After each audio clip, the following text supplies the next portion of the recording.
अब हम देखेंगे एप्लीकेशन ऑफ इंटीग्रेशन। ठीक है, आज का हमारा टॉपिक रहेगा एप्लीकेशन।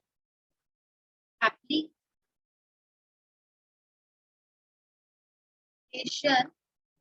Of integral.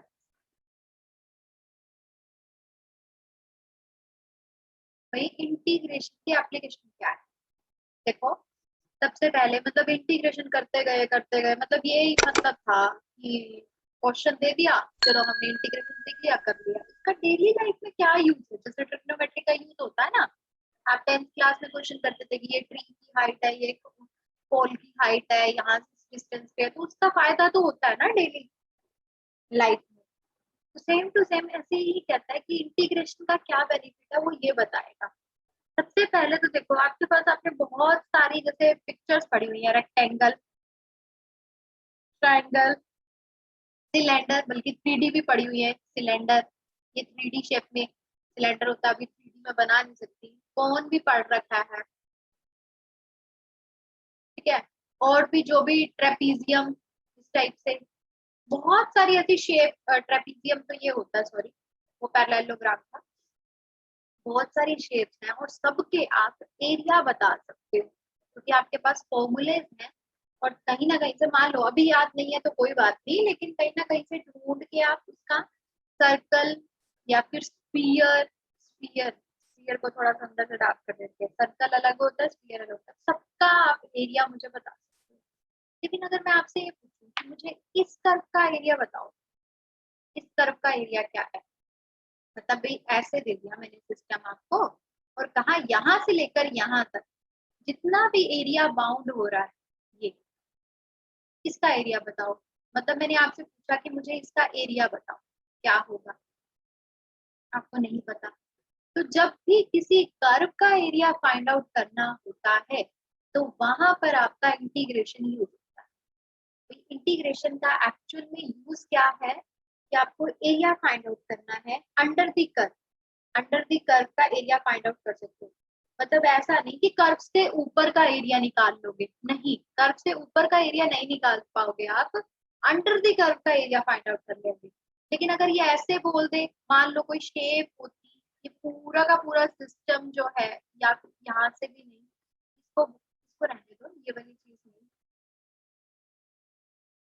ऐसे दे दो, ठीक है, एक कोई शेप दे दे, फिर पूछ ले आपसे, तो आप क्या कर सकते हो? ये जो ऊपर बना हुआ है इस ट्रायंगल का एरिया, और प्लस में नीचे रेक्टेंगल का एरिया, प्लस कर दो दोनों को। और जो ये कर्व का है वो निकाल लेना, अपना कर्व का जो भी एरिया आएगा वो निकाल लेना। उसमें से अगर ये पूरे का एरिया सब्ट्रैक्ट कर दोगे तो ओनली इस पार्ट का एरिया तब निकाल सकते हो। अदरवाइज आप ऑलवेज क्या कर सकते हो, सिर्फ एरिया अंडर द कर्व निकाल सकते हो। उसके लिए देखो कुछ थ्योरम्स हैं, वो चीज समझो। मतलब थ्योरम की स्टेटमेंट आपको करने की जरूरत नहीं है, आप जस्ट रिजल्ट ध्यान रखो।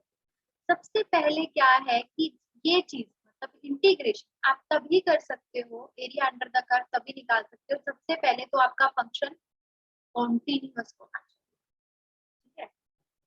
दूसरा, यही फंक्शन आपका नॉन नेगेटिव होना चाहिए। जितने पार्ट में आपको इसका एरिया चाहिए, नॉन नेगेटिव फंक्शन इन ए से बी के बीच में। भाई जैसे अगर आपने ये कहा कि मुझे इसका एरिया फाइंड आउट करना है, मैंने कहा कि ये लिमिट ए है, ये बी है, भाई ए से लेके बी तक इस कर्व का एरिया निकाल दो। अगर मैं आपको ये दे देती हूँ ऐसे, ए टू बी, भाई इसका तो आप निकाल सकते थे, इसकी ये मैं कहूँगी ये स्क्वायर है, तो इसकी साइड क्या हो गई, बी माइनस ए, क्योंकि इधर से लेकर इधर तक बी है, इधर से इधर तक ए है, तो ओनली सिर्फ इसकी साइड बी माइनस ए हो गई। और मैं कह रही हूँ कि ये एक स्क्वायर है, तो आप क्या करोगे, साइड का स्क्वायर ही तो करोगे, बी माइनस ए का स्क्वायर कर दो। तो याद है, लेकिन हमें इसका एरिया फाइंड आउट करना है, तो सबसे पहले उसने कहा कि वो कॉन्टिन्यूअस होना चाहिए। दूसरा उसने कहा कि वो नॉन नेगेटिव होना चाहिए। तीसरी जो चीज है, भाई इस पार्ट में नॉन नेगेटिव होना चाहिए। तीसरी जो चीज है कि वो बाउंडेड हो, मतलब कि आपको उसका एरिया फाइंड आउट करना है, तो वो कैसे करोगे? देखो, दो तरीके हैं हमारे पास। और तीसरा ये कहता है कि बाउंडेड, अगर ये बाउंडेड है, बाउंडेड विद एक्स एक्सिस है, भाई इसमें एक्स एक्सिस भी इंक्लूड हो रही है, देखो यहाँ पे एक्स एक्सिस भी इंक्लूड हो रही है, तो उस टाइम पे आपका इंटीग्रेशन क्या होता है? वो सॉरी एरिया क्या होता है, एरिया एरिया होता है integration y d by dx, मतलब integration f of x dx, कहाँ से कहाँ तक, ए से बी तक, ए से बी तक। आगे वाला नंबर ए था, पीछे वाला बी था। मान लो अगर आपको ये y equals to f of x, ये कर्व पता है। मैम एक बार दोबारा बता दो, मेरा नेट नहीं चल रहा था। हाँ, कितनी देर से नहीं चल रहा? मैम पता नहीं, लैग हो गया था बीच में, पॉज हो गई थी इसमें। कोई बात नहीं, मैं फिर से शुरू से ही बता देती हूँ यहाँ पे क्या है। देखो फंक्शन, मतलब मैं ये कह रही हूँ कि एप्लीकेशन क्या है किसी भी इंटीग्रेशन की, एप्लीकेशन ये है कि आप area under the curve find out कर सकते हो। मतलब ये कर्व्स की बना दी, ये शेप बना दी एक तरीके से मैंने, और मैंने कहा कि आप इंटीग्रेशन का यूज करके ना आप इसका एरिया फाइंड आउट कर सकते हो, ये इसकी एप्लीकेशन। उसके लिए कंडीशंस क्या क्या है कि पहली तो बात, मतलब अब कर्व जो है, कोई भी कर्व, जैसे हम उस दिन डिस्कस कर रहे थे हमें, ऐसे कोई इस शेप में कर्व आ रही थी, कोई इस शेप की कर्व, कर्व तो कैसी भी हो सकती है ना, यस मैम।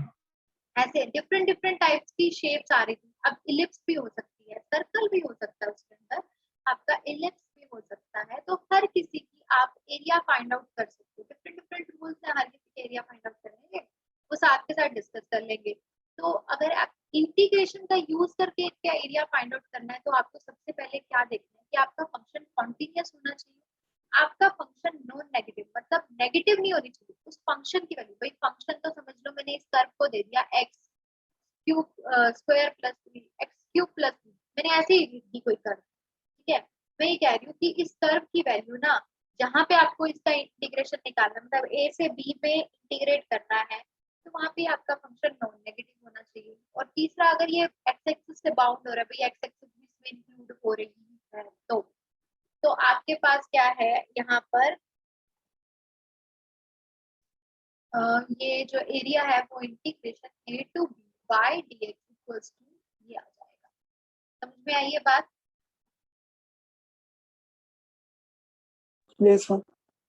अब यही चीज देखो, ये ऐसे भी कर सकते हो, दूसरे पेज पे देखो, मैंने कर्व ऐसे बनाई थी, ठीक है, और ये आपका ये सिस्टम है।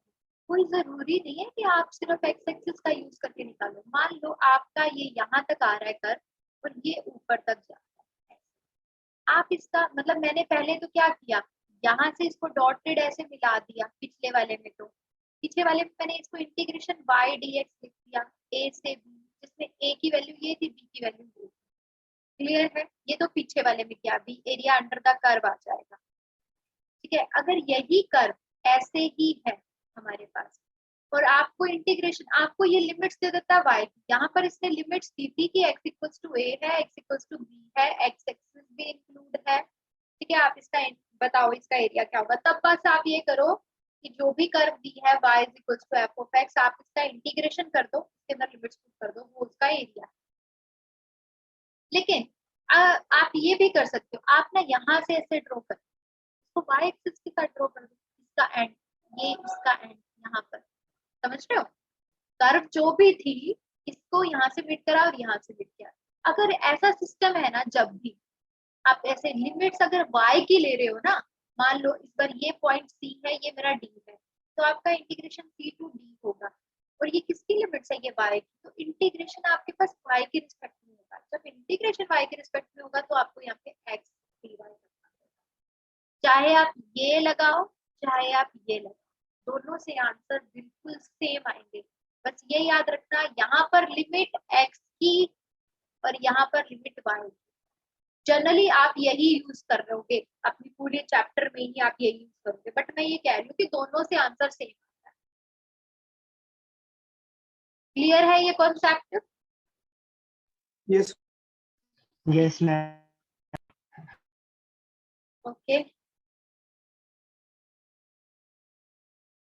नेक्स्ट अब देखो, इसने कहा area lying below the x axis. पता है अगर आपका एरिया, मतलब ये सिस्टम है, आपने रफली ड्रॉ भी करके देखना होता है थोड़ा बहुत, अगर आपको यहाँ पे कोई कर्व मिलती है, ठीक है, जैसे यहाँ पे कोई कर्व मिल रही है, इसका एरिया फाइंड आउट करना है, तो उसका क्या होगा, ये कर्व आपकी y is equal to f of x है मान के चलो, तो उस टाइम पे आपका एरिया जो होगा ना, ये under the curve, sorry below the x axis है, ये एक्स एक्सिस है, ये वाई एक्सिस है, तो आपका integration minus F x D x, और ये अगर ए पॉइंट ये बी पॉइंट, तो ए से बी, भाई बिलो था इसलिए आपने माइनस का साइन लगाना है, ठीक है। और ऐसा भी हो सकता है कि आपकी कर्व ऊपर भी हो और नीचे भी हो, मान लो ऐसी कर्व, ठीक है, ये तो फर्स्ट केस था। सेकेंड केस में क्या है कि कर्व ऐसी हो, तो आप क्या करो, यहाँ से इसको और इसको मीट किया, ये ए पॉइंट है, ये मेरा बी पॉइंट है, क्लियर। तो यहाँ पर जहां ब्रेक डाउन आ रहा है ना, वो पॉइंट पता लगाया जाता है। मैं प्रोसीजर सारा बताऊंगी कि कैसे पता चलता है। आप मान के चलो ये सी पॉइंट पता चल गया, तो अब आप क्या करो, इसको, कर्व तो वही है y is equal to f of x, तो आपको integration a to b y d x find out करना है, लेकिन इसको चेंज कैसे करोगे, इसको ए टू सी में तो वाई डी एक्स लिख दो, भाई ऊपर की तरफ है, और सी टू बी में माइनस वाई डी एक्स लिख दो, जैसे ये माइनस एफ ऑफ एक्स लिखा, अभी फिर से आउट हो गया था।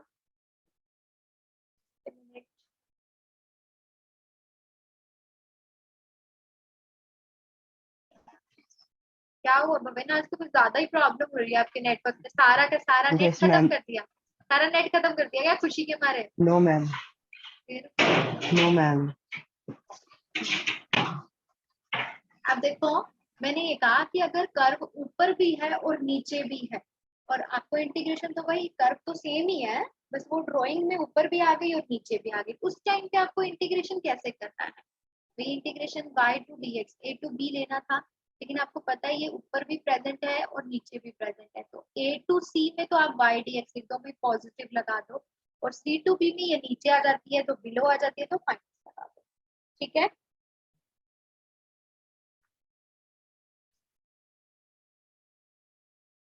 समझ आ रही है ये बातें? देखो, एक्सरसाइज जो है हमारे पास, अब उसको स्टार्ट करते हैं हम। 8.1 8.1 एक्सरसाइज में फर्स्ट क्वेश्चन कहता है, find the area of the region bounded by the curve, curve है y square is equal to x and line x equals to 1 and x equals to 4 and the x axis. ये चीज चाहिए कि आपको area find out करना है इन lines के बीच में, एक्स एक्सिस के बीच में और इस कर्व के बीच में, ठीक है। तो आप चाहो तो आप डायरेक्ट कर सकते हो, बट एक बार इसका पिक्चर समझ लो। ये पिक्चर क्या है, ये हमारा सिस्टम होता है, जैसे ये एक्स एक्सिस है, ये वाई एक्सिस है, कोई भी कर्व इसी के अराउंड ड्रॉ कर सकते हैं हम। तो y square equals to x मैंने ड्रॉ किया, अब y square equals to x ना, ऑलवेज रिमेंबर ये एक पैराबोला को शो करता है, और जो जिसकी डिग्री 1 होती है ना इन दोनों में से, वो उसकी एक्सिस बन जाती है, इस पर एक्स एक्सिस के अराउंड होगा, ये ऐसे पैराबोला की शेप से एक्स एक्सिस के अराउंड हो गया, ये शेप है। अब उसने लाइंस की बात की कि x equals to 4, x equals to 1 और x इक्वल्स टू 4, यहाँ पे हमने मान लिया कहीं पे 1 है, यहाँ पर कहीं पे 4 है, और x एक्सिस को भी इंक्लूड किया इसने। तो अब इसने ये एरिया फाइंड करना चाहता है इस रीजन का, ठीक है, ये जो पार्ट है इस रीजन का ये एरिया फाइंड आउट करना चाहता है। इसने ये कहा है कि एरिया फाइंड आउट करो, area bounded by this region, तो इस रीजन का एरिया जो है वो क्या हो जाएगा, इंटीग्रेशन y dx, ये होगा। तो y की y dx, अब ये तो एक फॉर्मूला है, मान के चलो कि y dx क्या, जब भी आप इंटीग्रेशन dx की रिस्पेक्ट में लेते हो तो आप लिमिट्स भी x की लोगे, x इक्वल टू 1 टू 4, इसकी लिमिट्स ले ली हमने, तो इंटीग्रेशन 1 टू 4, अब y की वैल्यू यहाँ से सॉल्व करोगे तो क्या आएगी, प्लस माइनस रूट एक्स आएगी ना, दोनों वैल्यूज आएंगी, लेकिन आपको तो यहाँ वाला एरिया फाइंड आउट करना है, ये जो एरिया फाइंड आउट करना है, इसके लिए आप y is equal to root x ही ले लो, तो यहाँ पर हमारे पास ये रूट एक्स डी एक्स ये आ गया। अब आप रूट एक्स का इंटीग्रेशन करोगे, इसका मतलब क्या है, 1 टू 4 एक्स की पावर 1/2 डी एक्स, ये है। तो इसका जब इंटीग्रेशन करोगे तो x की पावर 1/2 प्लस 1 डिवाइड बाय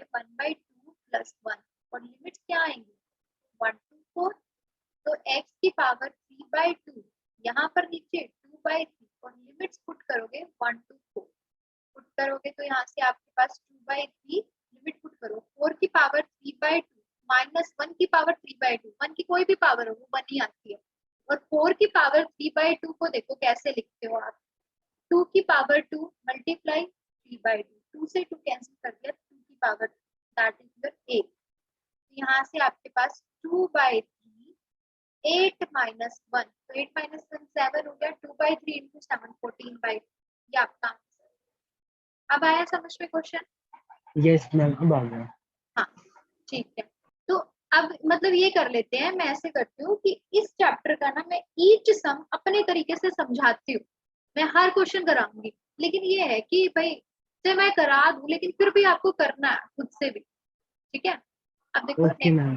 हाँ अब देखो नेक्स्ट जो है हमारा क्वेश्चन, सेकंड क्वेश्चन जो है, सेकंड क्वेश्चन तो कहता है, मैम उसमें भी यही हो जाएगा, उसमें 3 हाँ रूट एक्स करना है। बिल्कुल बिल्कुल यही हो जाएगा 3√x, और सेम ओके अब, मैम। तो अभी हम मैं थर्ड करा देती हूँ लिमिट फिर, 2 से 4 हो जाएगी। अब मैं थर्ड करा देती हूँ, थर्ड क्वेश्चन देख लो, ओके मैम। समझ लो इसको ध्यान से। Find the area of the region bounded bye, एक मतलब उससे पहले ना एक चीज याद रखना, एरिया जो है वो y dx भी होता है, x1 से x2 लिमिट, जब dx है तो x1 x2 मतलब लिमिट्स x की आएंगी, एरिया का फॉर्मूला ये भी है x dy, जब आप y के रिस्पेक्ट में इंटीग्रेशन करते हो ना, y के रिस्पेक्ट में इंटीग्रेशन करते हो तो y1 से y2 ये लिमिट्स, तो लिमिट्स भी y की रहती है। अब अगर आप थर्ड क्वेश्चन को ऑब्जर्व करो, थर्ड क्वेश्चन में इसने ये कहा है, हमारे पास थर्ड क्वेश्चन में ऐसे कहता है कि find the area of region bounded by x square is equals to 4y, ये तो आपकी कर्व है, and y equals to 2 and y equals to 4 ये दिया है, और साथ ही साथ and the y axis, and the y axis ये भी कहा है, और इन फर्स्ट क्वाड्रेंट ये भी बोला है, इन फर्स्ट क्वाड्रेंट। अब ये कहता है कि सारे का एरिया फाइंड आउट करो कि ये वाली जो कर्व है y equals to 2 y equals to 4 and the y axis in first quadrant. Always remember, जब एक तरफ स्क्वायर हो दूसरी तरफ लीनियर हो तो ये एक पैराबोला फॉर्म करता है, ठीक है? तो पैराबोला फॉर्म तो करता है, अब यहाँ पे हमने अपना सिस्टम बनाया, इसकी रफली डायग्राम बनाना है कि इसका डायग्राम होगा कैसा, y x square equals to 4y, तो है तो ये पैराबोला, लेकिन कैसे, कैसी शेप का, कि देखो पैराबोला इधर भी होता है, ये भी पैराबोला है, ये भी पैराबोला है, ये भी पैराबोला है, नीचे भी पैराबोला है, तो हमें पता कैसे चलेगा कि ये ऊपर की तरफ वाला है या नीचे की तरफ वाला है? जिसकी डिग्री 1 होगी ना, मतलब y की डिग्री 1 है, तो इट मीन्स ये तो या तो y एक्सिस की तरफ बनेगा, या तो ये है या फिर ये वाला पैराबोला है, लेकिन आप देखो इसके साथ साइन, साइन पॉजिटिव है तो ये पैराबोला बनेगा, और अगर नेगेटिव होता तो ये बन जाता, तो अब हमारे पास ये जो पैराबोला है वो ये बन जाएगा, ठीक है? ये मतलब ओरिजिन पे टच होता है, ये पैराबोला की शेप है। अब इसने खुद कहा कि y इक्वल्स टू 2, यहाँ पे मान लो मेरी 2 है, यहाँ पे 4 है, तो भाई y इक्वल्स टू 2 ये लाइन हो, y इक्वल्स टू 4 ये लाइन है, y इक्वल्स टू ये लाइन है, लेकिन इसने खुद कहा कि वो y एक्सिस और फर्स्ट क्वाड्रेंट में होना चाहिए, तो इट मींस आपको उसने कहा है कि सिर्फ ये y एक्सिस से बाउंड है, y इक्वल टू 2 से बाउंड है, y इक्वल टू 4 से बाउंड है, और ये कर्व है, और फर्स्ट क्वाड्रेंट, फर्स्ट क्वाड्रेंट में तो यही चीज है, तो ये वाला एरिया फाइंड आउट करना है आपको, ठीक है? जब इसने y की लिमिट्स दे दी हैं तो इसका मतलब एरिया जो होगा तो क्या होगा, इंटीग्रेशन y1 से y2 x dy, अगर y की लिमिट्स दी है तो 2 से 4 x, x की वैल्यू क्या आएगी यहाँ पे 2√y, भाई फर्स्ट क्वाड्रेंट में तो y पॉजिटिव होता है, देखो x square equals to 4y है, ये तो x की वैल्यू तो प्लस माइनस 2√y ही आएगी, लेकिन फर्स्ट क्वाड्रेंट में आप इसका पॉजिटिव साइन लोगे dy, अब इसका इंटीग्रेशन कर देना, जो भी आंसर आएगा वो आपका प्रॉपर्ली एरिया का आंसर हो जाएगा, इंटीग्रेट तो कर ही लोगे ना? बताओ, या बताऊं करके? रिप्लाई नहीं दे रहा भाई, प्रेजेंट हो ना दोनों, कर लेंगे। यस मैम प्रेजेंट है। हाँ, इंटीग्रेशन हो जाएगा ना अब इसके बाद यस मैम। y के रिस्पेक्ट में, बस इंटीग्रेशन करना और लिमिट्स पुट करनी है। ठीक है, तो ये बता रही हूँ अभी चीज, जब भी आपको ऐसी फॉर्म मिले ना x square plus y square is equals to a square, तो इससे जो फिगर बनेगी वो सर्कल होगा। ठीक है, जब आपको ये मिले x square upon a square plus y square upon b square equals to 1, इससे आपको इलिप्स मिलता है।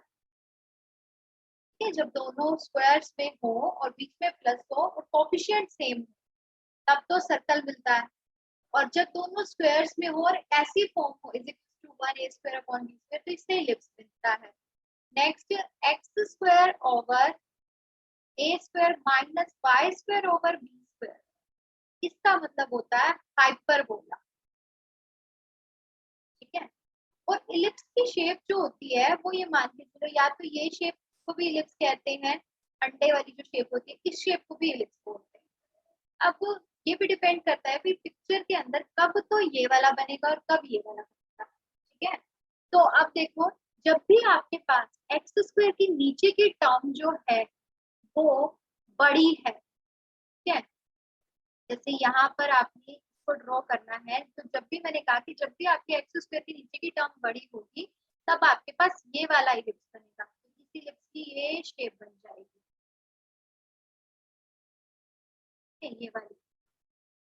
और ये ऐसी शेप होती है कि भाई थोड़ा पिक्चर में ऐसे आधा टेढ़ा ड्रॉ हो रहा है, अदरवाइज ना इसका मतलब ये है कि ये चारों के चारों खाने हैं, मतलब जितना एरिया इसके अंदर है ना उतना ही एरिया इसके अंदर है, सेम पार्ट इसके अंदर है, सेम चारों में सेम एरिया है। ठीक है, तो इट मीन्स अगर मैं एक का एरिया निकाल लूं, इस वाले पार्ट का एरिया निकाल दूं जिसको मैं ग्रीन कर रही हूँ, इसका एरिया फाइंड आउट कर दूं और उसको 4 से मल्टीप्लाई कर दूं, तो पूरे पिक्चर का एरिया आ जाएगा, इलिप्स का एरिया आ जाएगा।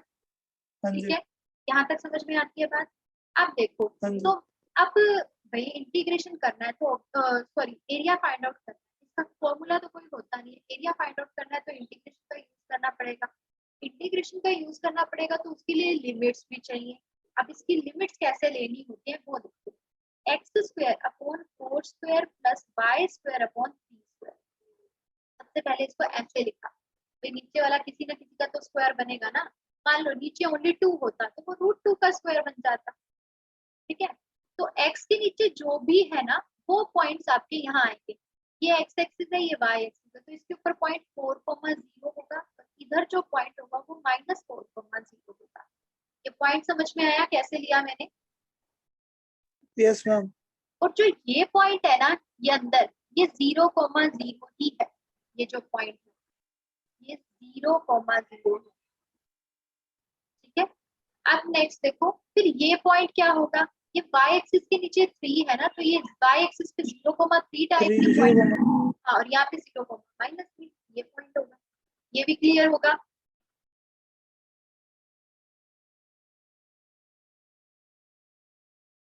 हेलो। हाँ जी, ये बात भी क्लियर होगी ना? हाँ जी मैम। हाँ, अब देखो इंटीग्रेशन जो है वो आप y dx करते हो और लिमिट्स लेते हो x1 से x2, भाई एरिया यही तो होता है, अगर एरिया लेना है तो y dx, तो इसके लिए y भी चाहिए, y चाहिए तो आप पहले यहाँ से y की वैल्यू निकाल लो, इस इक्वेशन से कैसे आएगी, y square upon 9 is equals to 1 minus x square upon 16, फिर y square upon 9 is equals to 16 minus x square over 16, यहाँ से y upon 3 is equals to क्या आ जाएगा, under root 16 minus x square over 16, ये आएगा। तो यहाँ से y की वैल्यू क्या आ गई, 3/4, भाई प्लस माइनस दोनों आते हैं एक्चुअल में। मैंने क्या किया है, स्क्वायर रूट लिया, अब 16 का स्क्वायर रूट लोगे तो ये 4 इधर आ जाएगा, ये 3 इधर आके मल्टीप्लाई, और रूट में 16 माइनस एक्स। क्या यहाँ तक कोई डाउट है? No ma'am. ओके, अब देखो नेक्स्ट पेज पे, नो मैम। बस इसका इंटीग्रेशन करना है, तो अब आप करो area of ellipse in first quadrant, भाई फर्स्ट क्वाड्रेंट का ही निकाल रहे हो आप, इन फर्स्ट क्वाड्रेंट, क्या होगा, x1 से x2, वही फॉर्मूला तो यही कहता है,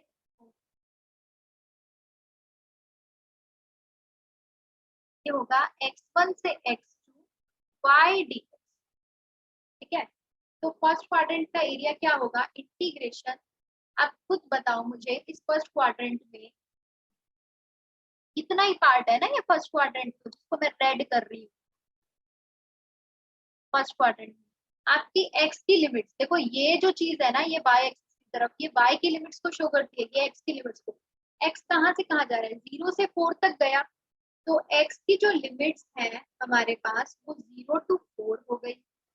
y अभी अभी आपने निकाला, y जो है वो plus minus 3/4 under 16 minus x square है। फर्स्ट क्वाड्रेंट में आप सिर्फ पॉजिटिव साइन वाली वैल्यू लोगे, तो वो आपने लिया 3/4 root 16 minus x square dx। ठीक है, तो ये आपके पास एरिया ऑफ इलिप्स है in first quadrant. First quadrant का एरिया पहले फाइंड आउट कर लेते हैं, 3/4 integration 0 to 4 under root 16 minus x square dx, ये है आपके पास।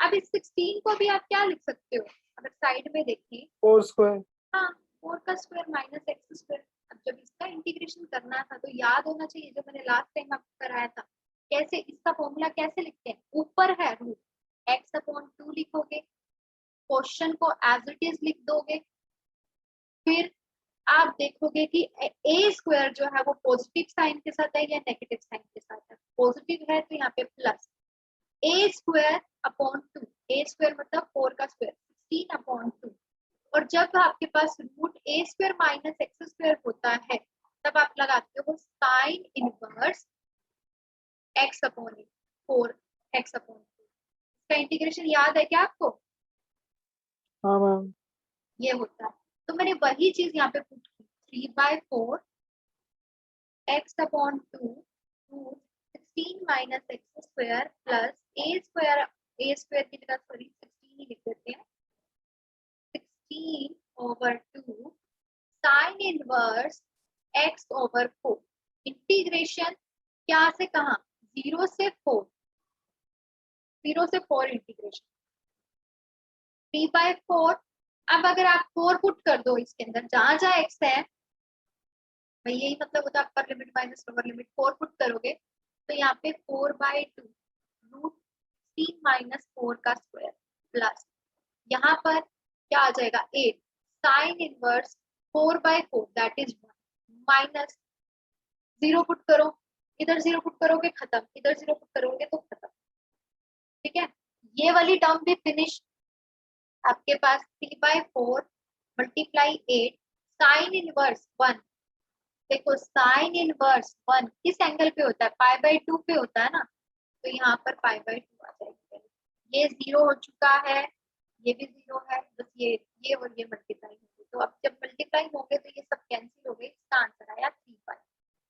इधर मतलब यहाँ तक समझ में आया, यस मैम, और एरिया है तो ना साथ में इसके स्क्वायर यूनिट और लिख दो, भाई सेंटीमीटर क्यूब मीटर क्यूब ऐसा कुछ नहीं दिया हुआ, ठीक है, स्क्वायर यूनिट लिख दिया। ये तो था फर्स्ट क्वाड्रेंट का। अब हमें सॉरी नेक्स्ट पेज पे लिखना है एरिया ऑफ एलिप्स। क्या हो एलिप्स क्या होगा, 4 मल्टीप्लाई भी 4 क्वाड्रेंट है, 4 multiply area of ellipse in first quadrant. ठीक है, 4 से मल्टीप्लाई कर दो तो 4 मल्टीप्लाई 3π, तो आंसर आ जाएगा 12π स्क्वायर यूनिट। ठीक है, यस मैम, चलो एक बार आज के लिए यही तक काफी है, क्या आगे करा दूं? ओके, नहीं मैम बस, हाँ एक बार बस ना, मैम क्या कराओगे करवा के? अरे करवाना तो है ही। Bye ma'am, bye bye ma'am. Bye.